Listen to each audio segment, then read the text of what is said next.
Tudo bem, pessoal? Nessa chamada do autor, a gente vai aprofundar a classificação da despesa quanto ao resultado primário, RP, no âmbito federal. Então, essa classificação que a gente vai usar agora é específica do âmbito federal.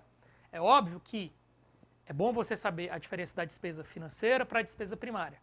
Despesa financeira, juros, concessão de empréstimo, aquisição de títulos, amortização da dívida. São as 4 principais despesas financeiras. Mas, para fins de união, é importante que vocês saibam o seguinte. A gente vai separar quanto ao resultado primário, o orçamento em fiscal e seguridade social e investimento. Você já vai observar que o orçamento de investimento ele só é despesa primária. Por quê? Porque dentro do orçamento de investimento só tem despesa com investimento, que é despesa primária. Sendo que essa despesa aqui, ela não afeta, ela possui o código 4 e não afeta a meta.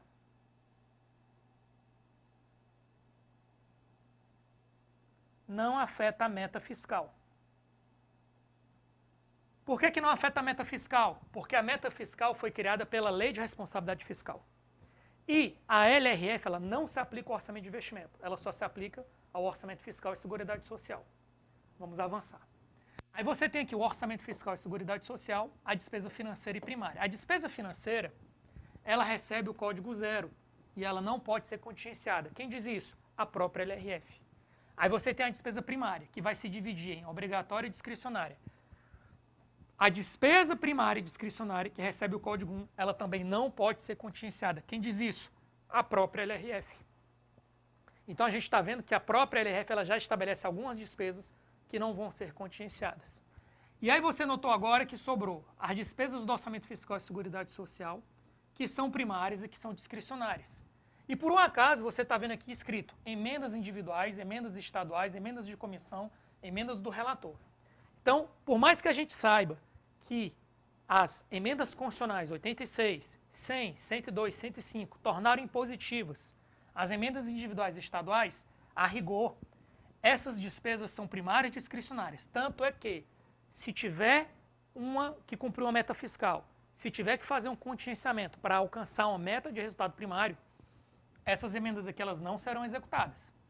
Então, para completar, dentro da despesa primária discricionária, as demais, que podem sofrer o contingenciamento, só as que vão sofrer, na verdade, o primeiro baque do contingenciamento, são todas as despesas com RP2. Por outro lado, vamos fazer agora de baixo para cima, essas outras despesas aqui, com os outros códigos, são as despesas que só vão sofrer contingenciamento, principalmente as individuais e as estaduais, se tiver que cumprir uma meta fiscal. Do contrário, ou tiver um impedimento técnico, do contrário, elas serão executadas. Apesar disso, elas são consideradas despesas primárias discricionárias, apesar de ter uma programação de cunho obrigatório. Então, moral da história. A despesa quanto ao resultado primário, ela possui essa diversidade de códigos, mas a gente consegue dividir ela em 2 grandes ramos. Orçamento fiscal e seguridade social, investimento. Dentro do orçamento fiscal e seguridade social, financeira e primária. Dentro da primária, o que é obrigatório e o que é discricionária. A maioria dos códigos está dentro da primária e discricionária, que são esses aqui. Importante, quem tem um código 0 e quem tem um código 1 não pode ser contingenciado. Ponto. Os demais, inclusive o 2, 6, 8, 9, podem sofrer contingenciamento. Última dica. Quem tem um código 4 é porque pertence ao orçamento de investimento. O orçamento de investimento ele não afeta o cumprimento da meta fiscal.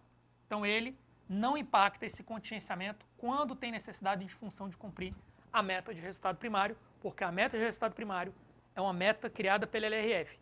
E a LRF se aplica apenas ao orçamento fiscal e seguridade social. Ficamos por aqui, até a próxima.